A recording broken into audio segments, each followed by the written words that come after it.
Networking Talento 2.0 y Escritura y Rostro presentan. Hola Violeta, ¿cómo estás?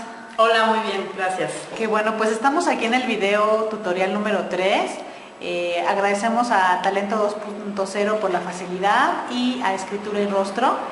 En este video tutorial número 3 queremos que nos digas qué diferencia hay en salario mínimo y el concepto de UMA. Claro que sí, el concepto de UMA se creó a partir de este año, bueno, desde el año pasado lo empezaron a trabajar en el gobierno, pero ya salió, digamos, al aire, ¿no? En el año 2017. UMA significa Unidad de Medida de Actualización y se surgió porque para que el salario mínimo pueda subir realmente a una cantidad considerable, de acuerdo a la canasta básica, se requiere separarlo, ya que los créditos de Infonavit se pagaban hasta el 2016 con el salario mínimo. Entonces, ¿qué pasaba? Si yo tengo un crédito Infonavit, a mí no me conviene que el salario mínimo suba, porque si sube demasiado, yo ya me empieza a afectar en mi calidad de vida. Pero por otro lado, las personas que ganan un salario mínimo, como son las personas operativas, pues con 80 pesos no pueden cubrir su canasta básica. Entonces, una de las razones por las cuales se separan es para que el salario mínimo suba mucho más. Separan al UMA con los créditos hipotecarios, con los IMSS, o sea, con todos los pagos que se hacen en las empresas de IMSS, Infonavit, otro tipo de impuestos, se van a pagar con el UMA y el UMA va a ir subiendo de una manera más pequeña y el salario mínimo se empieza a separar y empieza en algún momento a tener una cantidad considerable con el cual ya pueda el mexicano tener una calidad de vida mucho mejor. Por ejemplo, actualmente el salario mínimo está en 80.04 y el UMA está en 75.49. Entonces empezamos a separar ya las dos cantidades para que poco a poco el salario mínimo empiece a subir considerablemente, pero a mí, que yo tengo crédito Infonavit, no me pegue ese aumento hacia el salario mínimo. Entonces yo ya voy a empezar a tener un aumento en UMA de a lo mejor 3 pesos, 4 pesos durante cada año y el salario mínimo lo van a empezar a subir de manera proporcional y mucho más alto. Entonces, en los recibos de nómina, yo como reclutador tengo que estar enterada de eso para poder avisarle a los candidatos cuando van a ingresar conmigo.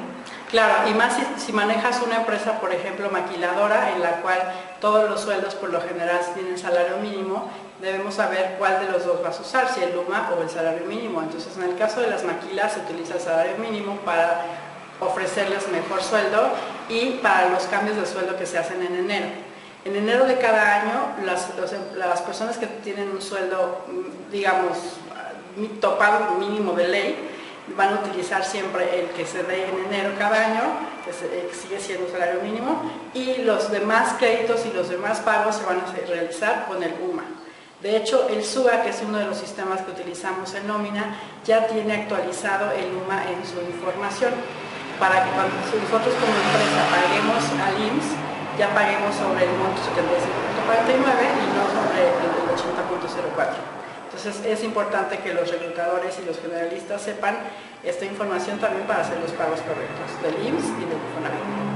¿Y cómo varía esto del UMA cada cuando sube o cómo nos podemos informar? Aunque el sistema ya lo tiene, pero yo como reclutador, ¿dónde me informo?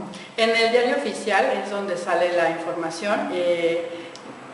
De hecho, lo fueron avisando desde el año pasado que iba a entrar este nuevo concepto que se llamaba UMA y que se iba a separar. Y entonces, ¿qué tenemos que hacer nosotros más o menos entre noviembre y diciembre? Entrar al diario oficial para ver si va a haber, qué cambio va a haber. Antes nada más veíamos el cambio del salario mínimo, ahora van a ser estos dos conceptos. O sea, en enero, cada enero nosotros tenemos que hacer modificaciones de sueldo, entonces hay que saber con qué nuevo salario mínimo va a ser y con qué nuevo UMA va a ser. Entonces, eso es lo que recomiendo. Si se me acerca un empleado o un colaborador de nuevo ingreso, tengo que tener perfectamente bien ese término. Así es. Para que él vea el beneficio, ¿no?, que va a tener el concepto de UMA y el concepto de salario mínimo. Es correcto. Debes saber que los que tuvimos crédito Infonavit el año pasado, para este año subió menos que los años anteriores y entonces esa modificación también se tiene que hacer en la nómina. No jalarla como la traíamos en años anteriores, sino que más bien ahora cambia y el crédito va a disminuir. Ok, Pues mira, qué interesante, qué bueno que aprendimos estos conceptos el día de hoy. Le quiero agradecer nuevamente a Talento 2.0 por la facilidad de promocionar este video, de un video informativo, y también a Escritura y Rostro. Estamos en contacto con ustedes y nos vemos en el video número 4. Muchas gracias.